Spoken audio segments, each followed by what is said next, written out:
Sitting to my right, 50, thanks for being with us. Thanks for having me. All right, we're going to speak to you at length in a few minutes, but right now, let's talk about another fighter that you're promoting. He's in our opening bout. What can you tell us about Luis Olivares? Yeah, the Magic Man. He's a young, strong fighter. He's from Houston.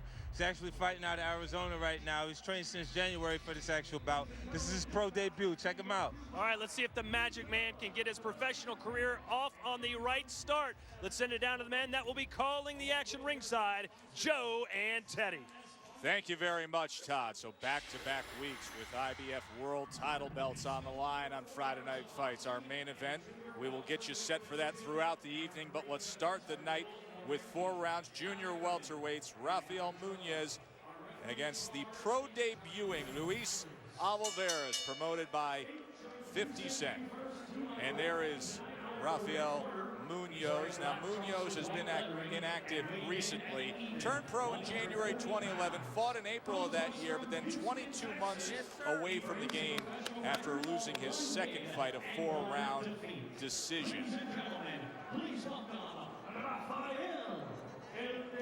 Olivares gives up 2 inches. He's 5'8" to Munoz's 5'10" frame. Both came in right at 140 pounds. For Olivares, a 20-year-old from Arizona, had over 100 amateur fights. Goes by the nickname the Magic Man. Now, most fighters through the history of the game that go by the nickname of the Magic Man is because they have some slick defensive skills. Olivares uses the name because he actually has an appreciation of magic. He's a fan of the magician David Blaine and does card tricks himself. That's a first. Johnny Callis is our referee.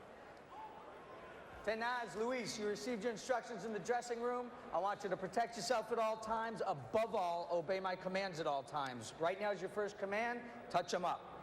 When the bell rings, come out fighting. Good luck to the both of you. Johnny Callis, one of the real good guys in the boxing business for years, has run a youth program in the inner city of Hartford, Connecticut. We're just about an hour to the east here at the magnificent Foxwoods Resort Casino. Round 1 underway, Friday Night Fights. Munoz is coming off, which is very difficult, 1 year and 10 months of inactivity, almost 2 years since he's been in that squared circle. And no surprise, took the fight on short notice, somewhere around 5 days, although there's a discrepancy about that. A couple people said a little longer, but nonetheless took the fight quickly without full time to prepare, and it shows, or at least it showed on the scale. Came in the heaviest of his career. You know, I get the feeling that Munoz is here as an opponent, whether he knows it or not. We'll find out. Seems a little anxious against the 20-year-old Olivares, who looks a little more comfortable and sturdy on his feet. Munoz just had a glancing right hand. Olivares 4 years younger at 20, and a lot more amateur fights. 100 amateur fights for Olivares. Oh, he drops him. And that's what I said. I thought he was here as an opponent. And right now it would look like that might be accurate. 6, 7, 8. You want to continue? Walk to me.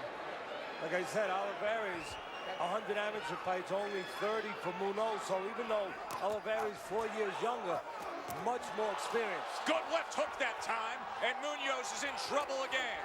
The pro debut of Olivares, and he's going to have himself a spectacular finish by the looks of things here. Callis giving a look to an unsteady Olivares, unsteady Munoz, and it's waved off as Luis Olivares opens up his career with a first-round TKO victory. Age means, let me qualify that. Age sometimes means nothing in this business. Munoz 24, Olivares 4 years younger, as I said, only 20, but the much older fighter in the ring where it counts, with experience, with confidence, having had 100 amateur fights and having been a 2011 national amateur champion. Let's go back and show you how quickly this ended. Here's the first knockdown, Teddy. Well, a little bit of a move back, pulled his head back, made a punch miss, and then made him pay. Watch here again. As Olivares pulls back a little bit, that's not really the way you always do it, but use his reflexes. He's 20 years old, he has good reflexes. Pulled back, made a miss, and then he counted. And here at the end, the left hook worked early. Well, it worked late, too. Johnny Callis would give a look to Rafael Munoz and wave it off as he was able to rise up, but unsteady, and couldn't survive the attack of Olivares. Let's send it up to the ring to Thomas Triber for the official particulars. Ladies and gentlemen, here is the official time. 1 minute 38 seconds of round number 1. Our referee in charge, Johnny Callis, stops the contest. Your winner by way of technical knockout, and successful here tonight in his professional boxing debut, Luis Olivares. So Olivares, 1 for 1 to start off his career. Part of the stable put together by one Curtis Jackson, aka 50 Cent, the newfound promoter, who will see his world champion in our main event. And we will talk to 50 Cent when we return.